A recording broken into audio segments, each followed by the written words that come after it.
Bismillahirrahmanirrahim. Assalamualaikum warahmatullahi wabarakatuh. Waalaikumsalam warahmatullahi wabarakatuh. Sebelum mulai kita perkuliahan, kita baca doa dulu. Al-Hadiniyah Al-Fatihah. A'udzubillahi minasyaitonirrajim. Bismillahirrahmanirrahim. Alhamdulillahirabbil alamin. Iyyaka na'budu wa iyyaka nasta'in. Oke, terima kasih. Pada mata kuliah ini filsafat ilmu, di materi pertemuan kelima kita akan membahas tentang dasar-dasar filsafat ilmu. Sebelum membahas hal tersebut, kita review dulu terkait dengan pertemuan sebelumnya di 4, yakni membahas tentang sejarah filsafat ilmu ya. 2 ada Renaissance, modern dan kontemporer. Nah, itu salah satu review yang nanti kita kaji yang akan dikaitkan dengan dasar-dasar filsafat ilmu. Nah, sub CPMK pada pertemuan kelima tentang dasar-dasar filsafat ilmu, yakni adalah mahasiswa diharapkan mampu memahami dan menjelaskan terkait dengan aspek ontologi ilmu, epistemologi ilmu, dan aksiologi ilmu.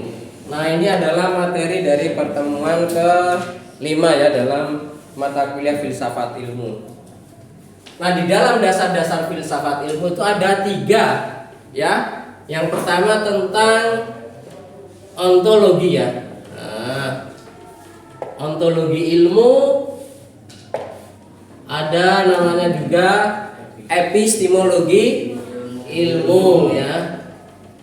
Nah, ada epistemologi ilmu, yang kemudian ada 3 apa? Aksiologi ilmu.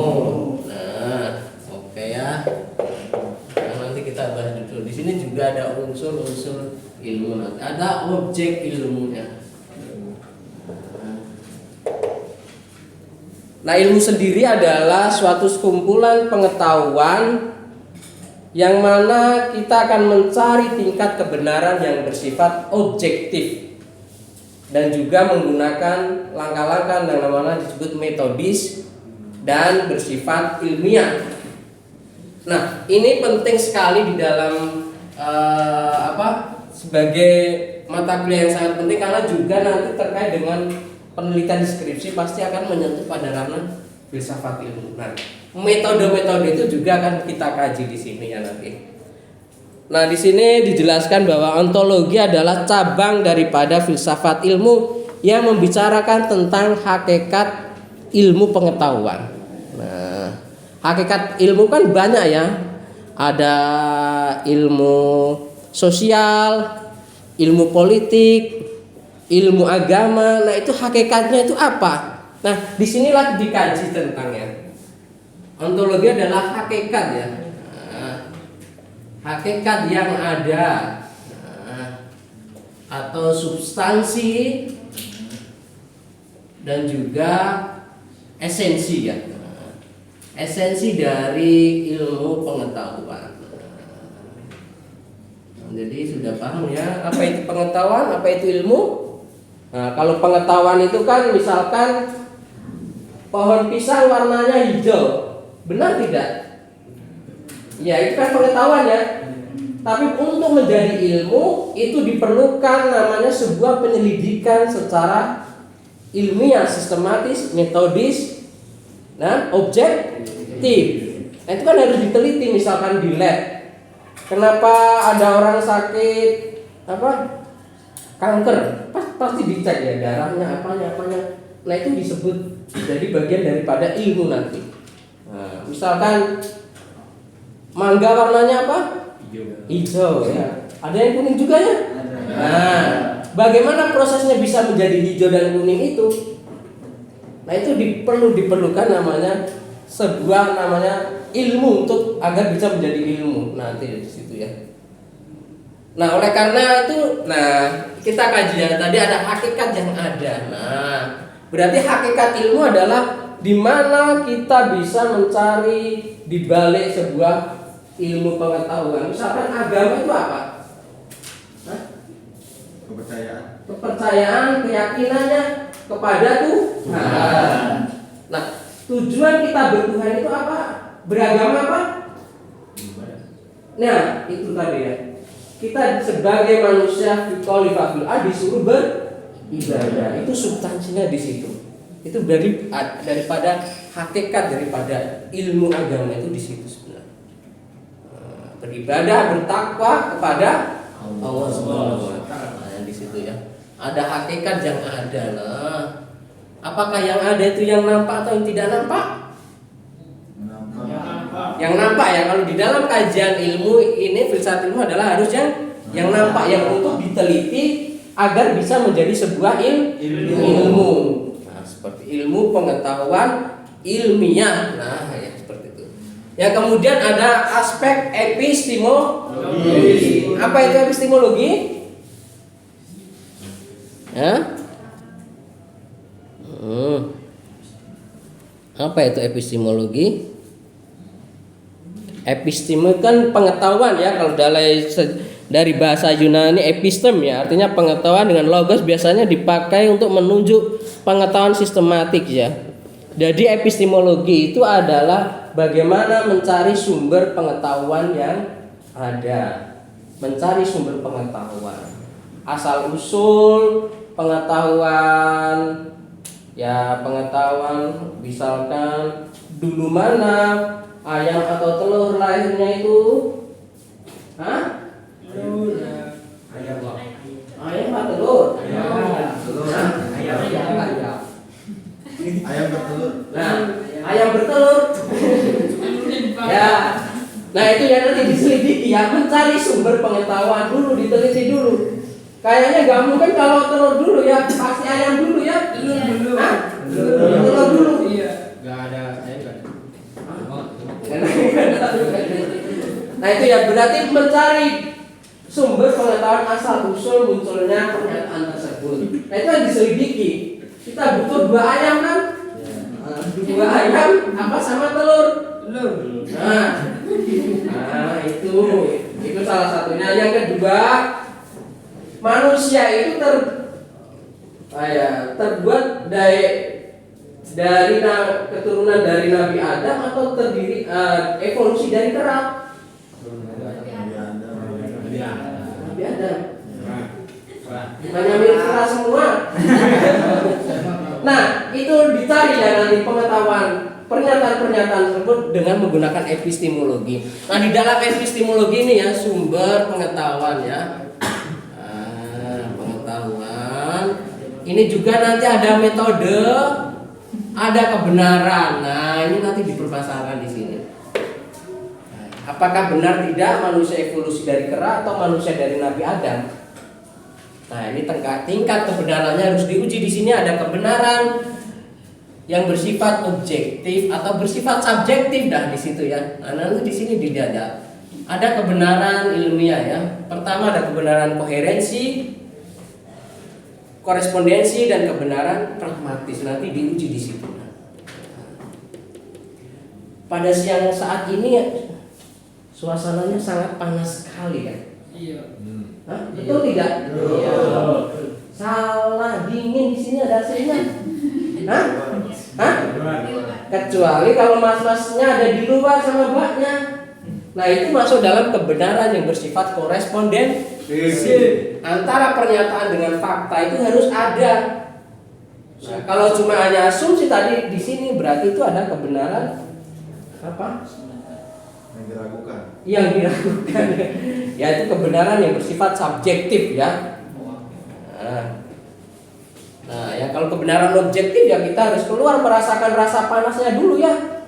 Nah, itu harus ada kebenarannya. Nah, itu salah satunya ya, dari ada kebenaran. Macam-macam di sini nanti di metode juga ada ya. Kalau kita juga di skripsi ya, itu harus jelas juga metode apa yang digunakan untuk menafsirkan atau hermeneutik atau metode apa ya. Di sini juga ada. Itu masuk dalam ruang lingkup di dalam dari cabang epistemologi. Nah, jadi epistemologi ilmu adalah mencari sumber pengetahuan. Ilmu itu unsurnya dari apa? Nah, itu ya misalkan ilmu sosial kan pasti dia akan melihat dari kondisi masyarakat ya, perilaku sosialnya. Nah itu kenapa bisa kenapa ada konflik? Nah itu diteliti. Lewat kita harus turun ke lapangan mengamati ya. Nah itu kan kita tahu bahwa di sumber daripada pengetahuan itu diperoleh dari dua ya, rasionalisme dan empirisme. Nah, empirisme itu pengalaman, pengamatan panca indera, rasional itu akal juga digunakan untuk mencari sumber pengetahuan. Nah, itu ya. Kemudian ada di sini aksiologi ya. Ya, aksiologi ya. Aksiologi ilmu ya. Aksiologi ilmu itu bagaimana manusia menggunakan ilmunya ya. Jadi di sini ada teori nilai ya. Nilai guna atau manfaat daripada ilmu itu apa? Atau nilai guna ya, manfaat atau terapan nilai guna ya. Misalkan kita mempelajari hadis, itu nilai gunanya untuk apa? Hah? Untuk mengetahui hadis itu mardud atau makbul. Ya, maksudnya itu ya untuk mengetahui hadis itu mardud. Iya, yang sahih atau yang dhaif itu ya. Nah, dibaca lah ya. Nah, yang sahih dan dhaif. Nah, itu ada nilai gunanya ya. Nah, dari situ kan kita punya pijakan bangunan bahwa ternyata dalam setiap cabang ilmu itu harus merepresentasikan daripada tiga hal ini ya. Ada ontologi ilmu, ada epistemologi, sama aksiologi ilmu. Jadi dari kita mempelajari sebuah ilmu harus tahu hakikat ilmu yang akan kita kaji, yang kemudian sumber-sumber pengetahuannya ini nanti digunakan di dalam langkah-langkah mencari ya, merumuskan sebuah keilmuan itu di sini ya. Nah, merumuskan keilmuan. Nah, nanti kan di sini ada muncul banyak ilmu ya, ilmu sosial, ilmu politik ya, ilmu hadis ya. Nah ya, jangan ketinggalan ya ilmu hadis ya. Manggaran nanti ya. Ilmu tafsir Al-Qur'an ya. Nah ini dikaji di epistemologi ilmu ya. Nah ini ada cabang macam-macamnya ya, ilmu pendidikan ya. Ya, ilmu filsafat wajib ya. Falak. Ada ilmu falak, ya, gitulah. Nah, lahirnya sebuah ilmu ini harus dikaji dalam ranah epistemologi ilmu. Dicari sumber, gunakan metode apa, kebenaran, langkah-langkahnya seperti apa. Nah, ini di. Ya. Yang kemudian ada yang ketiga adalah daripada aksiologi ilmu. Jadi, ketika kita belajar suatu ilmu, otomatis harus ada nilai gunanya ya, ada kontribusinya ya kepada masyarakat, kepada umat, dan juga kepada akademik, misalkan seperti itu. Ada nilai gunanya di masyarakatnya. Nah itu mungkin salah satu materi daripada dasar-dasar filsafat ilmu ya. Ini sedikit tiga hal cabang daripada dasar-dasar filsafat ilmu yang kita pelajari di pertemuan kelima ya. Oke, saya kira ada pertanyaan. Ada pertanyaan? Silakan, Mangga. Ya, silakan. Dengan Mas siapa namanya? Mas Said. Mas Said, ya, Mangga. Izin bertanya Pak terkait hakikat ilmu. Kan cara meneliti sebuah ilmu itu harus dikaji dulu ya Pak. Untuk mengetahui hakikat ilmu tersebut caranya bagaimana Pak? Misalkan ilmu apa dulu? Nah, kita harus praktekkan. Maksudnya kalau ilmu apa dulu misalkan? Hadis aja. Hah? Hadis. Nah, Masnya semester berapa? 3. Hah? Semester 3, aduh. Nah, ilmu hadis. Nah, aduh. Ini gimana? Ya, ilmu hadis. Nah, mantap Pak. hadis. Nah, sekarang hadis itu sendiri apa? Coba saya tanya Bapak, definisi hadis sendiri itu apa? Sesuatu yang disandarkan kepada Rasulullah, baik ucapan, perbuatan, ketetapan dan juga sifat. Segala sesuatu yang disandarkan oleh Nabi. Nabi ya? Kepada Nabi. Kepada Nabi. Contohnya apa misalkan? Perkataan, perbuatan, persetujuan, Sifatnya, diam, akhlak, diam ya? Semua yang ada pada Nabi. Semuanya hadis Nabi. Nah, berarti hakikatnya adalah bersandar, bukan kan? Iya. Sandar. Hakikatnya kan bertumpu pada Nabi. Nabi. Nah, gitu ya. Hakikatnya bertumpu pada Nabi.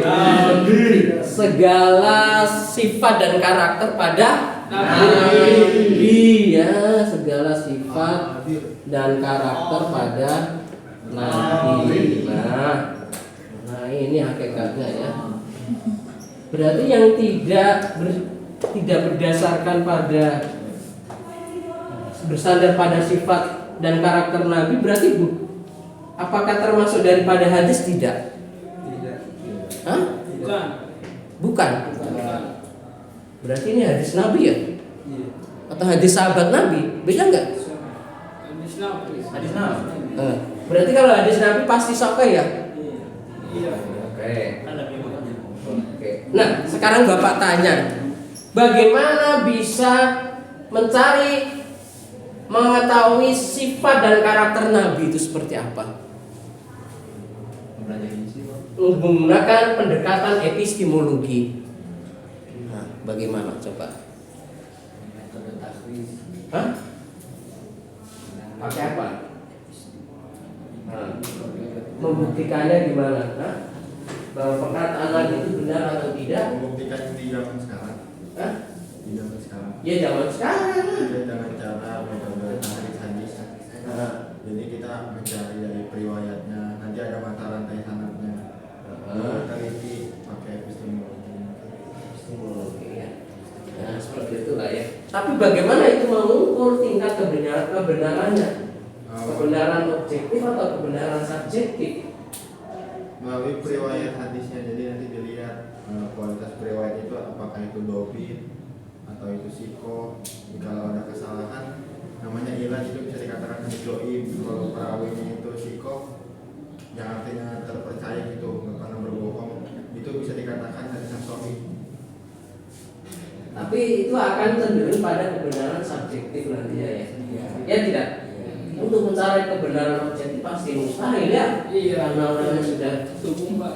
seperti itu ya. Nah, itu adalah kajian daripada nanti ya masuk epistemologi Kalau kita pakai pendekatannya empiris, kita harus sehidup sezaman dengan Nabi ya. Betul. Harus mengamati mereka merasakan. Nah, itu empiris. Di sini dikaji di epistemologi ya. Nah, apakah mungkin hidup sezaman? Kan tidak. Kebenaran objektif kan sangat minim sekali ya. Pasti kebenaran subjektif.